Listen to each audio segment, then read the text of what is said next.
Hi people, welcome to Doan Human Library, the YouTube edition. Na mimi naitwa Dorcas Wankuru na leo tunataka kuanza safari ya kishujaa. Tunafungua katiba ya kuumia kazini, yani WIBA 2007, kwa sababu ni jambo ambalo watu wamekuwa kizungumzia here and there, wanasema wamenyanyaswa. So tukaamua kuhakikisha unaelewa WIBA 2007 vile inavyosema. And leo tutazungumzia kuhusu section 1, section 2, section 3 because ni fupi sana, so tukaona tuziunganishe pamoja ili tuweze kuelewa yani mwanzo wa kitabu hiki ama sheria hii ambayo inaitwa WIBA 2007. Alright? Karibuni sana. I believe you will listen me till the end of the video. Now, kama wewe ni mwajiri anayetaka kulinda biashara yake, au wewe ni mfanyikazi unayetaka kujua thamani ya jasho lako ukiwa kazini, then you're so welcome in this journey that you're starting today. And leo tunapasua the big three, that is jina la WIBA, kamusi, and nani anayebebwa na hii sheria kwa hii video. So kindly, let's build this. Let us start with section 1. Section 1, it's about the identity. Hii ni sheria inayoitwa Work Injury Benefit Act 2007. Na section 1 ni rahisi sana. Kwa sababu hii ni kama identity card ya sheria yetu ambayo inaitwa WIBA 2007.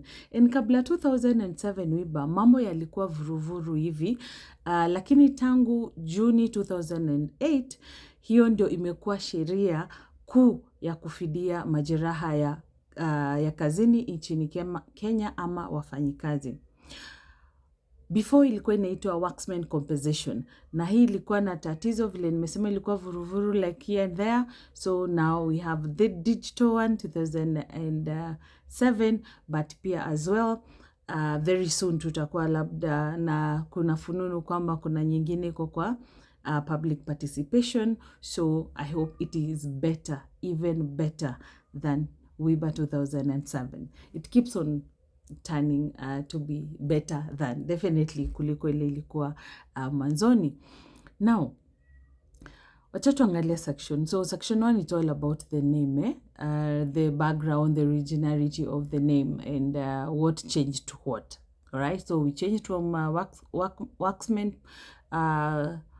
Compensation now to Work Injury Benefit Act 2007. So section 2, it's about interpretation. Ni kama dictionary ya majina. Like haya ni maneno ama majina yatakayokuwa yakitumika ndani ya hii sheria, na hii sheria iko na sehemu 58 na kuna schedules 3 at the end, na tutazipitia zote ili tuweze kujua tunapaswa kufanya nini kama wafanyikazi na tunapaswa kufanya nini kama waajiri ama employers. Alright? Leo nitaongelelea majina machache kiasi leo yenye uzito, but mengine tutayajua tukiendelea kwa sehemu hizo zingine baadaye. Nimesema hizi kwa sehemu 58 na schedules 3. La kwanza tunataka kuzungumzia ni ajali, the accident. Sheria inasema ajali ni tukio la ghafla ambalo hukutarajia litafanyika.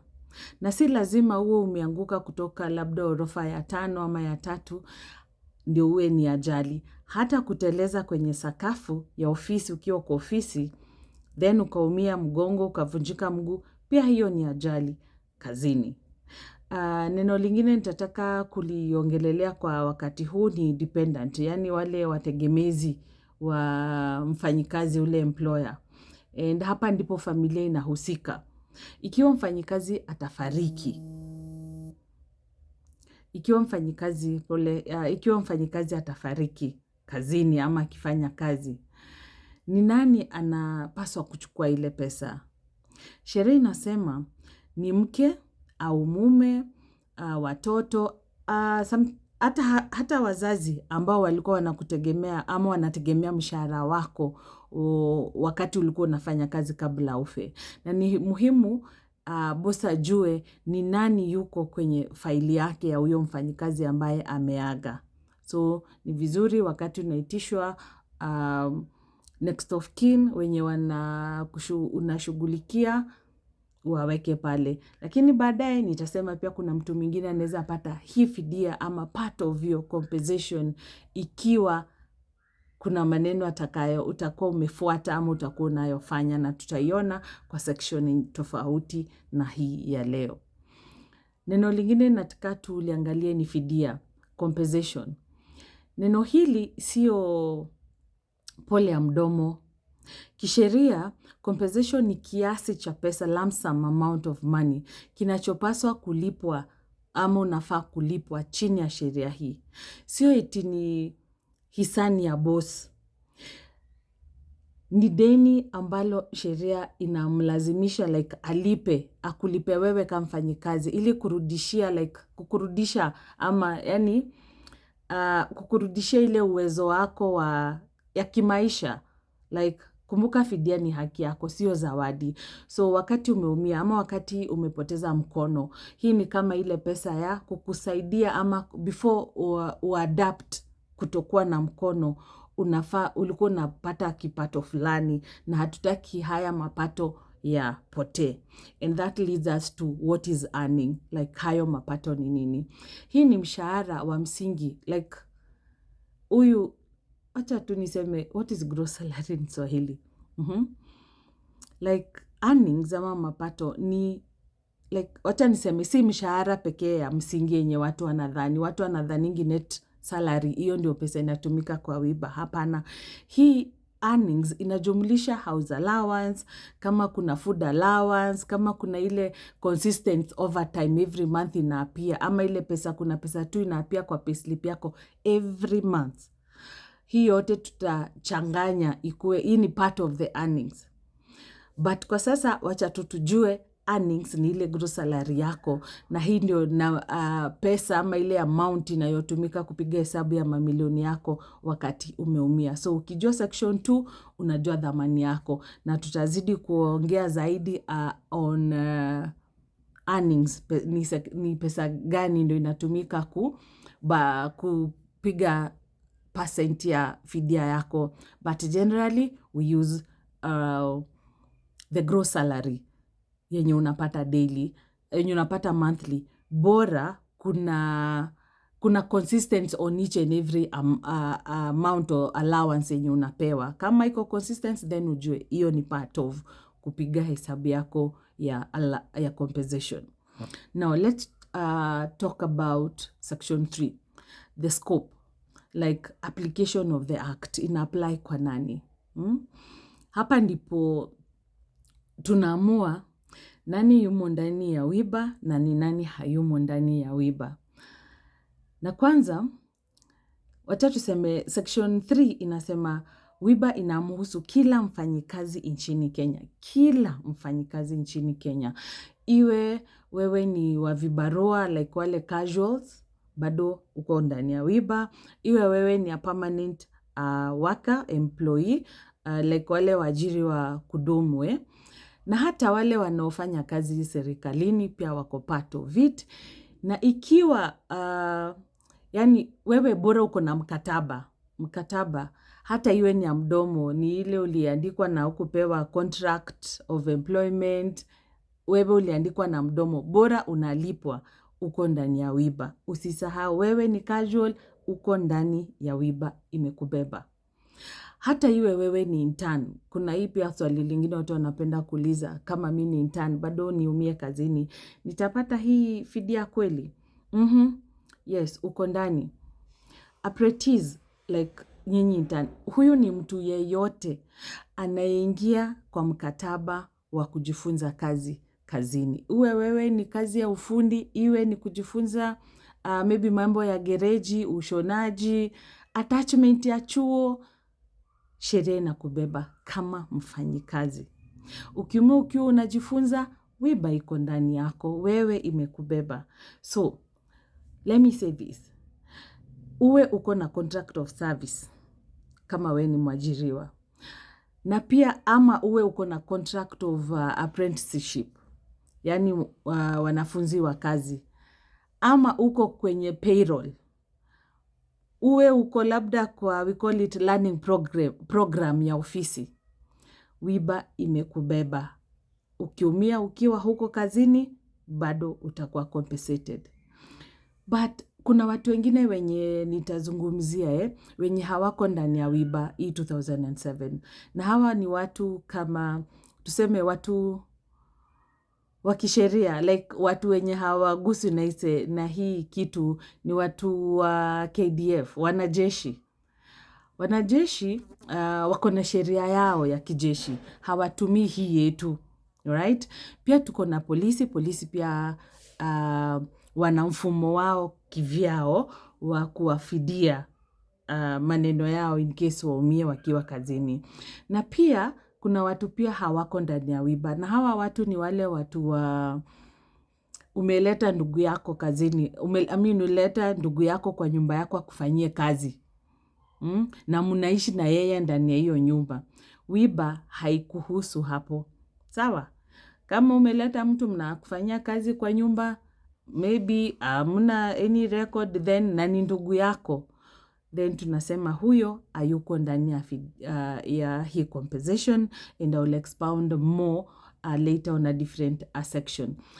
Also, but if at all you are a domestic worker, wewe hamuko related na huyu mwenye amekuandika na anakulipa, uko ndani ya WIBA. Kama we ni domestic worker, kuna wale wanaitwa mamboch. Lakini ikiwa ni ndugu yako wa damu na unaishi ama mnaishi pamoja, then like hawatabebwa na hii WIBA. Now, kwa employers, kutojua sheria si kizingizio, cause by the time uliregister ile workplace, unafaa kukuwa unajua sheria, uliregister, so lazima uwe unajua kuna hii sheria. So hiyo kusema sikuwa najua, hiyo haitakuwa ni kama excuse. Hawezi kusema sikuwa najua kuna WIBA. Mwajiri lazima ujue unafanya biashara chini ya sheria gani. Tuseme kwa mfano kuna hiyo WIBA. Na workplace zote ziko registered under Director of Occupational Safety and Health, uko Safety House. So hawezi sema haujui kwamba kulikuwa na WIBA, eti mimi sikuwa informed. Okay? Pia unafaa kujua kuna sheria nyingine, tuseme Employment Act 2007. Hii ni act yenye inafanya kazi like bega kwa bega na WIBA, kuhakikisha like kuna utu wa mfanyikazi, like huyo utu unazingatiwa kuanzia mkataba hadi usalama. So my advice here as Dorcas is like building a safe workplace isn't just about hand, heart, and boots around the workplace. It is about building a culture of knowledge. Unapoelewa section 1 hadi 3, then unaanza kuwa ama kuweka ule msingi wa dhabiti wa biashara yako. Right? Mwajiri, jua tu wajibu wako. Usiseme sikuwa najua, jua tu wajibu wako. And that way niko hapa kuhakikisha unajua kwamba kuna kitu fulani kinafaa kutendeka. Kwa mfanyikazi, jua haki yako. Na ukijua haki yako, then ujue mimi kama casual bado niko ndani ya WIBA. So hautaweza kupelekwa hivi na mfanyikazi wako, tajiri wako anakuambia hapana, wewe hauko permanent worker, wewe hauna contract. Hapana. Now we know uwe uko na contract ya mdomo au ni written or oral, unalipwa, kuna proof kwamba unalipwa, hata kama ni cash. Si hata ukilipwa cash nyinyi kama casual, kuna mahali new andika, like kuna kitabu new sign. Sometimes piga picha hiyo kitabu. Hiyo already ni sign kwamba kuonyeshana we ni mfanyikazi pale. Pia marafiki wako, kuwa na good rapport kwamba we ni aje unaweza nisimamia kotini in case, yani kwa na urafiki huo kwamba in case of anything watakuja waseme yenyewe huyu tulikuwa tunafanya kazi na yeye. So pia hiyo ni evidence kwamba ulikuwa unafanya kazi pale. Cause mara mingi hawa wakubwa wanatumia hiyo njia kwamba hauna mkataba, as in no written contract, kukuonyesha kwamba wewe si mfanyikazi. So ukiumia watakupeleka tu hospitali and hakuna compensation. Hapana, no, unajua haki yako. Wewe kama casual, wewe kama domestic worker, wewe kama intern unajifunza kazi pale kwa ile kampuni, then uumie, then uko na haki ya kukuwa compensated. Right? So hiyo ndio kazi yangu ya kukuelimisha from today kuhusu WIBA and wellness yetu tunayoijenga hapa Doan ni kuhakikisha wewe unajua haki yako, na wakati huu wakati wa dharura ama wakati utapata ajali kazini, uwe na ulemavu, you know now what to do. So let us meet in the next episode where tutaelewa mengi kuhusu wewe kama ni mfanyikazi ama kama wewe ni mwajiri. You need to know these sections of WIBA. It will protect you and your family and your loved one. See you then.